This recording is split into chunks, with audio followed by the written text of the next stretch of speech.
David was carried to heaven and he heard angelic debate. And some of the things David heard now brought David to a state of sobriety. And David began to ask God, what is man? It's not who is man. Because that question came from the angelic realm. What is this being? We have seen everything you created, but what is man? The reason is because when you want to define a man, you can't define him after any other except God. So the simplest way to define man is God in dust.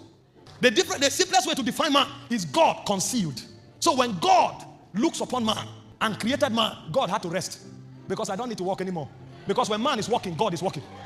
The reason God rested on the seventh day is because God has completed the project of creating another God. That's why he said, ye are gods, because you are the children of the Most High.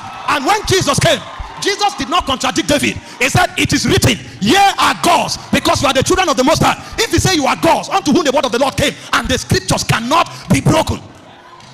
You are gods. Why did you think God rested on the seventh day? Because if God is working on the seventh day, it means two gods will be working. That one on earth is the one now functioning by the wisdom of God, by the purposes of God, by the will of God. So that one on earth cannot work unless it's in alignment with the one in heaven. This is why when Moses wanted to create the tabernacle, he said, don't build because you are creative. He said, make sure you build according to the patterns on the mount, because your standard cannot be different from my standard. You are like unto me.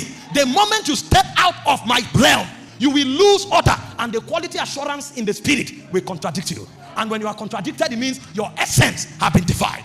Build according to the patterns that are revealed. So every time you are living your life and you tap into another wisdom, it was not an advantage. You actually declined in standard. You actually depreciated in quality, because you were not supposed to look upon any other spirits to create, because no other spirit is in the order of Elohim. Only man was created in the order of Elohim. So when man begins to converse with other spirits, what that man did was that he denatured. What that man did was that he goes down in class. When man wants to function, the only one man is permitted to look at is the one that dwells in the secret, because that's the only one that is like him.